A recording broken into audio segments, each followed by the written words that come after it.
Halo semuanya guys, kembali lagi sama gue Aldo di Detektif Aldo dan hari ini gue kembali lagi dengan sejarah Indonesia.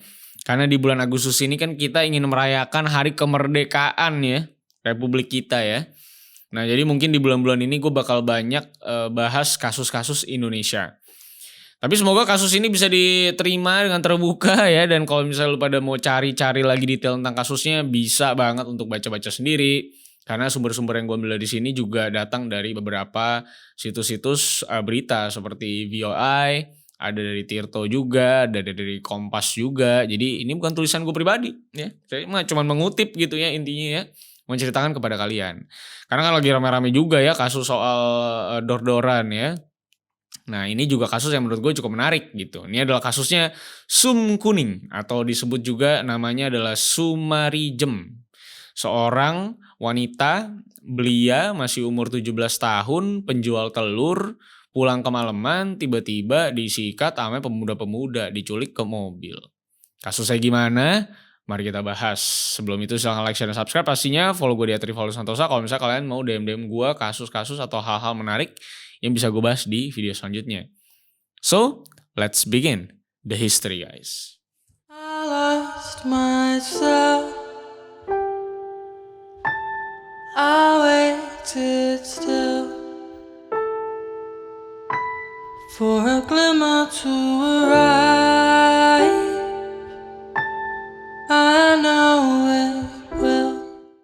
Sumarijem atau dikenal dengan nama Sum Kuning atau kasus Sum Kuning. Nah, si Sum Kuning ini itu lahir pada tahun 1952 atau 1953, rada distorsi informasinya.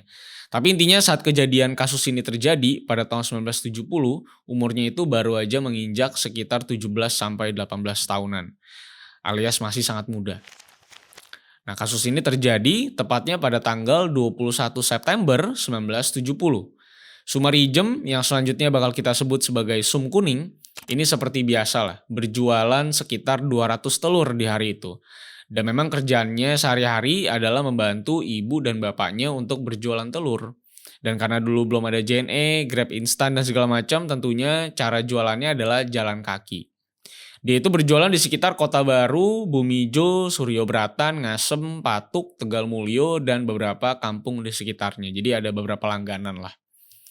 Nah, pada malam tanggal 21 September 1970, si Sum ini sepertinya telat pulang karena terlalu banyak pelanggan yang perlu dia mampirin. Makanya akhirnya dia tuh ketinggalan bis untuk bisa dia pulang dengan cepat. Sehingga mau gak mau dia memutuskan untuk berjalan kaki ke rumahnya. Sambil nunggu kali-kali aja ada bis yang lewat dan bisa dia tumpangin di daerah tersebut. Dan karena Yogyakarta di tahun 1970-an itu masih sepi banget, lu bisa tau lah seberapa was-wasnya seorang wanita yang masih belasan tahun ini itu jalan di jalanan yang sepi banget dan gelap. Dan tentunya masih jarang lah polisinya yang patroli di sana. Lalu tiba-tiba saat dia lagi berjalan kaki dan melewati asrama polisi Patuk, tiba-tiba ada sebuah mobil yang kayaknya hampir nyerempet dia. Dan tiba-tiba mobil tersebut langsung berhenti tepat di dekatnya Sum Kuning. Lalu saat mobilnya berhenti, ada sekumpulan anak-anak muda berambut gondrong katanya yang memaksa Sum ini untuk masuk ke dalam mobil. Dan Sum disekap pada waktu itu dalam mobil. Padahal Sum itu sudah melawan dengan sekuat tenaganya. Tapi memang namanya cewek 17 tahunan lawan laki-laki terus banyak, ya jelas pasti kalah lah ya. Kecuali ceweknya tuh Ronda Rousey gitu kan ya. Nah intinya setelah si Sum ini masuk ke dalam mobil, mobil itu langsung bergerak dan berputar-putar lah di daerah jalan Diponegoro menuju Bumijo. Dan Sum masih ingat banget bahwa mobil tersebut itu melewati Magelang dan sempat melewati rel kereta api di daerah tersebut yang sekarang udah gak ada rel keretanya. Dan kawanan anak-anak muda sebanyak 4 orang di dalam mobil tersebut itu juga mengancam Sum dengan sebuah pisau belati yang ditempelin ke lehernya Sum. Dengan ancaman bakal gua sikat lu kalau misalnya lu tuh bakal teriak-teriak atau berontak di dalam mobil ini. Nah, Sum pun juga langsung diberikan obat bius tuh waktu itu, yang dalam waktu singkat mulai bereaksi ke Sum. Dan akhirnya Sum ini mulai tidak sadarkan diri di mobil tersebut, bareng sama 4 pemuda yang dimana ciri-cirinya kata si Sum ini 3 laki-lakinya gondrong, dan 1 lagi tuh katanya cepak. Nah, lalu dengan setengah sadar, Sum itu cukup mengingat bahwa kain yang jadi penutup bagian kakinya itu dibuka semua sampai ke hampir perut itulah ya. Lalu tiba-tiba seperti katanya ada benda keras yang dimasukin ke dalam sana dan rasanya sakit banget luar biasa. Dan rasa sakit yang sama itu katanya terulang sebanyak 3 kali. Sambil katanya para pemuda ini menyanyi-nyanyi gembira di saat Sum ini sedang kesakitan parah. Ya lu tau lah arahnya itu kemana dan kenapa gitu ya. Nah, selain dinodai sama para pemuda ini, uang Sum hasil jualan telur di hari itu sebanyak 4 ribuan rupiah itu juga diambil semua oleh para pemuda ini. Dan 4 ribu pada kala itu besar banget lah untuk khususnya rakyat menengah ke bawah. Dan setelah para pemuda ini puas dengan hal yang dia lakukan, Sum ini juga langsung dibuang di tepi Jalan Wates, Purworejo, daerah Gamping. Dan pada saat dibuang, katanya si Sum, langit itu masih cukup gelap. Dan dia berusaha berjalan dengan rasa sakit yang masih nyisa itu ke arah kota Yogyakarta atau pusat kotanya. Lalu sambil jalan dia menyetop becak dengan sisa uang dia yang cuma tinggal 100-an perak. Lalu Sum langsung dianterin ke rumah langganannya pakai becak tersebut dan langganan ini adalah langganan yang memang biasa beli telurnya dia di daerah sekitar Bumijo yang nama pelanggannya adalah Nyonya Sulardi. Di sana si Sum itu datang sambil menangis dengan sangat-sangat kencang gitu. Dengan kondisi darah yang udah mengalir sampai ke betisnya dia. Tangisan Sum pada malam itu membuat Tut Sugiarto yang adalah wartawan Minggu Pagi dan kebetulan memang bertetanggaan dengan Ibu Sulardi yang memang mendengar tangisan dan juga langsung mendengar kabar tentang kasusnya si Sum ini atau kejadian yang menimpa Sum ini, itu langsung menelepon rekan sejawatnya bernama Imam Sutrisno yang adalah wartawan Kedaulatan Rakyat. Nah, Imam pada saat itu langsung lapor ke polisi militer dan POM 62. Lalu saat anggota PM datang ke sana atau polisi militer ke sana, Sum pun langsung menceritakan seluruh kronologis kejadian. Dan sehabis selesai cerita, dia itu langsung dibawa ke rumah sakit sambil menunjukkan beberapa lokasi yang dia ingat selama masa kejadian. Karena memang kebetulan arah ke rumah sakit itu melewati beberapa lokasi yang jadi tempat kejadian dia diculik. Nah, Sum pun dirawat di rumah sakit selama 4 harian lah, karena memang kondisinya cukup parah pada waktu itu. Lalu setelah itu kasus ini langsung meledak di Yogyakarta, bahkan sampai ke skala nasional. Semua orang tuh langsung banyak yang membicarakan kasus ini. Dan memang kasus-kasus serupa kayak Sum Kuning ini memang cukup sering terjadi di era Orde Baru pada kala itu. Karena sebelum kejadiannya Sum, 3 bulan sebelumnya itu ada seorang guru bernama Stella Duce yang kena aksi yang hampir sama. Dan tentunya banyak terjadinya kasus penculikan dan pemaksaan begituan-begituan sama perempuan. Itu tentunya membuat banyak wanita kan jadi khawatir ya. Terlebih para orang tua yang punya anak gadis. Apalagi zaman dulu kan anak gadis kan ya masih ketutup banget gitu ya, baik-baik banget gitu kan, belum zaman di TikTok ya, dimana fashion juga udah berubah gitu ya. Jadi memang kesannya sangat-sangat mengkhawatirkan pastinya, itu sangat-sangat dikhawatirkan banget, khususnya para orang tua pastinya. Nah, bahkan kasus soal 2 wanita ini sampai bikin istri dari Ki Hajar Dewantara itu bersuara soal kasus ini karena ini tuh bisa dibilang sangat meresahkan dan sepertinya ada ketidakadilan terhadap kasus ini. Dan ada pertanyaan besar dari publik juga kenapa para pelakunya nggak ada yang tertangkap atau butuh waktu yang sangat lama buat ditangkap. Sehingga kemiripan 2 kasus ini diartikan bahwa sepertinya pelakunya pun juga adalah orang yang sama. Lalu seminggu setelah kejadian Sum, tepatnya pada tanggal 28 September 1970, mulai muncul kabar bahwa para penculik dan pelaku tindakan kampret tersebut yang dilakukan kepada Sum dan Stella ini akan diarak massa. Karena udah ketahuan katanya. Dan ribuan orang pun langsung memadati kantor polisi di Malioboro Selatan. Tapi ternyata setelah ditungguin di depan kantor polisi, pelakunya belum ketemu juga. Dan bisa dibilang belum ditangkap. Nah, tapi walaupun pelakunya belum ketemu, sebenarnya tuh publik udah mulai menerka-nerka bahwa pelakunya sepertinya datang dari kalangan orang kaya dan orang yang sama. Karena pada kala itu di tahun 1970-an cuman orang kaya doang yang bisa beli mobil. Karena mobil belum seaksesibel itu untuk dibeli apalagi untuk rakyat menengah ke bawah. Karena harganya tinggi dong pastinya. Nah, tapi walau begitu, kasusnya terus bergulir ke arah yang bisa dibilang tidak menguntungkan sang terduga korban. Di mana justru Sum lah yang malah ditahan polisi setelah dia keluar dari rumah sakit dengan tuduhan penyebaran berita bohong. Bahkan yang tercatat di artikel voi.id bahwa Sum ini diancam oleh pihak berwajib, katanya akan disetrum dengan listrik kalau Sum tidak mau mengakui versi cerita yang lain. Bahkan persidangannya pun dilakukan secara tertutup dan vonisnya adalah ditahan selama 3 bulan. Yang lebih gokilnya lagi adalah wartawan yang memberitakan kasus ini harus berurusan dengan militer katanya, sesuai yang tercatat di voi.id. Lebih sialnya lagi, si Sum ini juga malah dituduh sebagai anggota Gerwani alias underbow-nya PKI.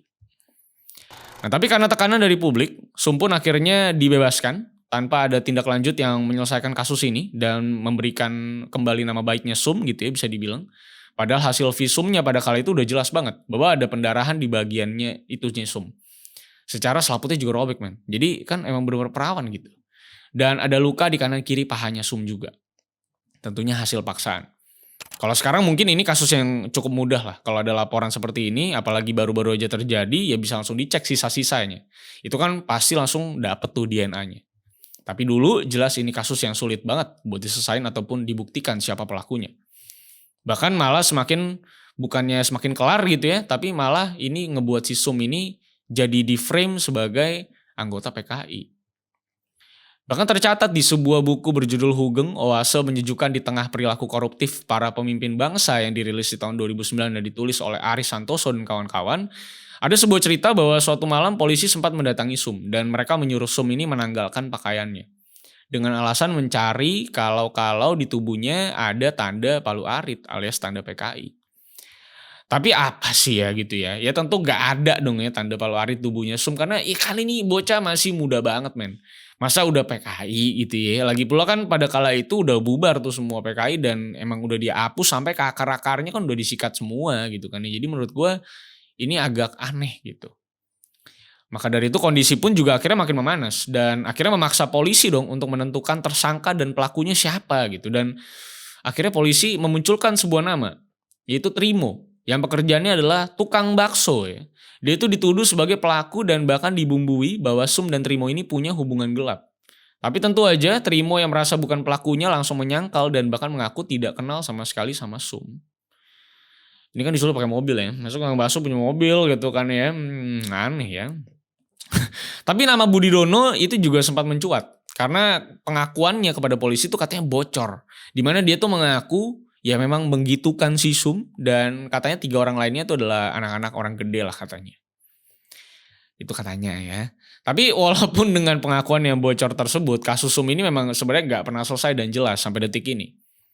Tapi tentunya usaha-usaha untuk menyelesaikan kasus ini terus tentunya dilakukan oleh beberapa pihak yang peduli dengan kasus ini. Contohnya polisi yang paling jujur di muka bumi Indonesia, yaitu Hugeng Imam Santoso yang pada kala itu menjabat sebagai Kapolri yang memang di kala itu sangat serius ingin membongkar kasus ini. Bahkan pada Januari 1971 dia itu bikin sebuah tim pemeriksa Sum Kuning. Tidak usah dikhawatirkan, nama Hugeng ini memang adalah polisi yang paling jujur, bahkan ada istilah polisi yang paling jujur ya cuman polisi tidur sama Hugeng. Karena emang sejujur itu, makanya dengan dia muncul dengan tim pemeriksa Sum Kuning tentunya semua orang percaya bahwa betul-betul tim ini dibuat untuk menyelesaikan kasus ini seterang-terangnya. Tapi memang sayangnya usaha Hugeng ini tuh malah sia-sia lah bisa dibilang. Karena saat dia melaporkan progres kasus ini kepada Presiden Soeharto pada kala itu dengan harapan tentunya mendapatkan dukungan dan backingan yang lebih, justru kasus ini malah diminta untuk diserahkan ke tim pemeriksa pusat atau Kopkamtib. Yang tentunya jadi indikator bahwa sepertinya kasus ini mungkin punya dampak politik yang bakal sangat luas nantinya kalau memang terjadi ada apa-apa. Makanya Presiden Soeharto pun langsung oper kasus ini ke tangan yang lain, ke Kopkamtib. Karena memang Hugeng ini ya terkenal banget sama kejujurannya yang gak pernah sekalipun terima sogokan dari siapapun yang mungkin nanti historikalnya bisa gue ceritain lu di waktu mendatang. Nah makanya dengan begitu Hugeng pun akhirnya dipaksa mundur dari kasus ini secara tidak langsung dan dalam bukunya Hugeng Polisi Idaman dan Kenyataan tahun 93 atau dirilis di tahun 93 itu menyatakan bahwa harapan saya agar urusan Polri tidak dicampur tangani pihak lain menjadi memprihatinkan, itu kata Hugeng di buku tersebut. Dan dengan tidak ada laginya Hugeng dalam peranan kasus ini sampai detik ini belum terbuka siapa sesungguhnya pelaku di balik kasus Sum Kuning ini yang terjadi di tahun 1970-an. Yes, ini salah satu kasus yang paling misterius, salah satu kasus yang bisa dibilang membuat publik itu menyangka bahwa ada orang-orang penting di balik kasus ini yang sampai detik ini belum terpecahkan. Dan sekarang Sum itu harusnya udah sekitar umurnya 67-68, berarti harusnya pelakunya kalau misalnya itu sesuai yang didefinisikan sama si Sum, harusnya memang lebih tua, mungkin harusnya sekitar 20 tahun sampai 25 tahunan mungkin ya. Itu harusnya sekarang berarti udah 70, udah kakek-kakek ya, udah punya cucu gitu ya. Nah semoga pelakunya ya mungkin tertangkap sih nggak akan mungkin ya. Apalagi kalau misalnya Sumnya udah meninggal gitu kan ya. Zaman dulu juga belum ada CCTV, jelas melakukan hal-hal kayak gini tuh gampang banget apalagi di jalanan sepi. Tapi saya sih berharap pelakunya bisa mendapatkan hukuman secara spiritual ya. Either itu merasa hidupnya tidak tenang gitu ya, merasa ada penyesalan abadi di dalam hidupnya gitu, atau memang akhirnya itu terresonansi dalam keluarganya sendiri.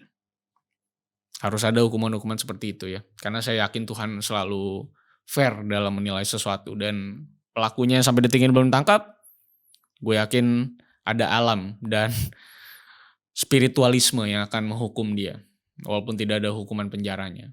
Tapi itulah dia, kasus orang kecil yang tidak bisa diselesaikan, bahkan dituduh macam-macam, punya hubungan gelap sama tukang bakso lah, ya kan? Katanya PKI lah gitu ya. Dan malah hampir ditahan kalau tidak ada tekanan publik pada kala itu.